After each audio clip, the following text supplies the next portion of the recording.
Good morning students. आज हम लोग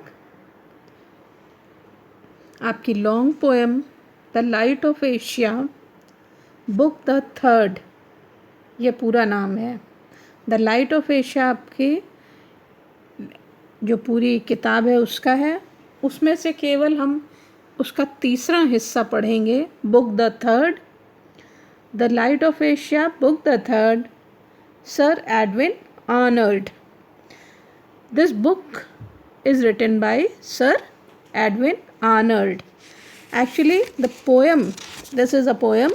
So, Sir Edwin Arnold has composed the long poem or the epic-like poem or the epical poem, The Light of Asia. Clear है? Sir Edwin Arnold जो इसके कविता के रचयिता हैं, उन्होंने द लाइट ऑफ एशिया नाम की एक बुक लिखी है, जिसका हम यहाँ पे सिर्फ तीसरा हिस्सा पढ़ेंगे। उसका नाम है book the third. Book the second, book the first, ये सब हम नहीं पढ़ेंगे। अब ये सर एडविन आर्नल्ड, इन्होंने ये लॉन्ग एपिकल पोएम लिखी है। इनका जन्म, जैसा कि नाम से ही लग रहा है कि ये भारतीय नहीं हैं, इनका जन्म 10 जून 1832 में हुआ था और इन्होंने अपनी ग्रेजुएशन, मास्टर डिग्री, ये सब चीज़ों को इंग्लैंड से पढ़ने के बाद ये इंडिया आ गए 1856 में और पुणे में डेक्कन कॉलेज में, पूना में डेक्कन कॉलेज में ये प्रिंसिपल बन के आए। उसके और भारत में इन्होंने बहुत कुछ देखा, भारत के बारे में बहुत जाना समझा। He knew many things about India and about the Indian people. फिर उसके बाद इन्होंने यहाँ के लिटरेचर, कल्चर, इन सब के बारे में जाना।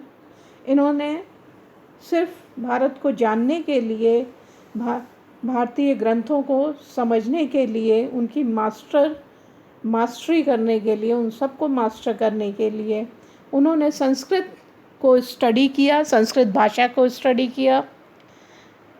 फिर उसके बाद उन्होंने एक फेमस बुक लिखी, द लाइट ऑफ एशिया।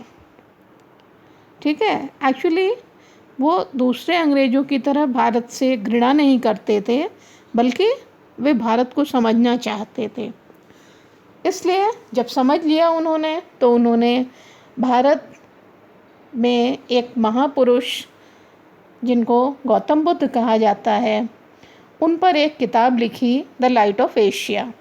इस किताब को एक दूसरे नाम से भी जाना जाता है। This book is also known as the great renunciation. ठीक है, अपने इसमें देखो, मैंने कहीं निशान लगाया है।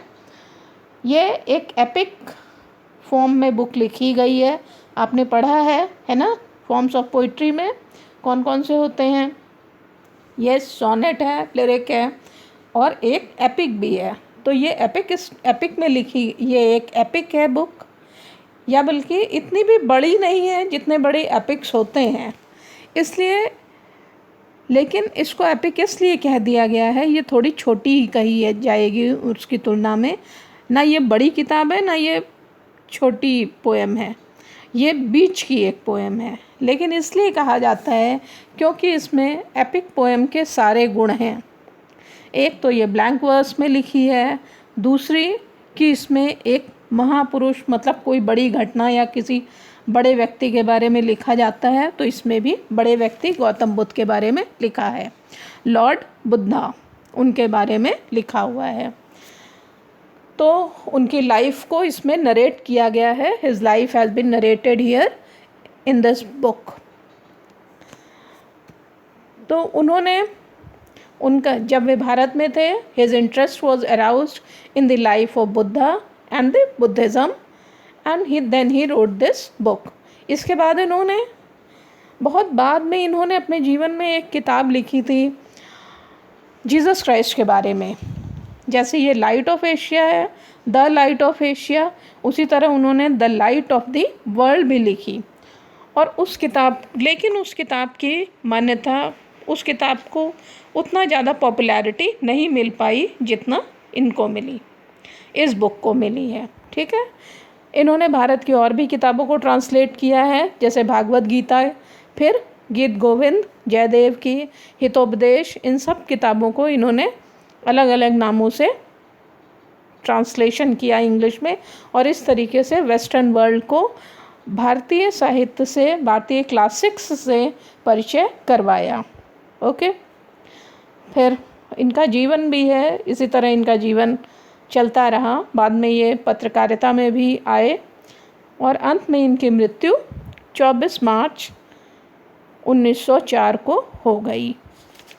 इनका जीवन ग्लोरियस कहा जाएगा, अच्छा ही कहा जाएगा, क्योंकि इन्होंने एक बहुत अच्छा काम किया the light of Asia book लिख करके। अब आओ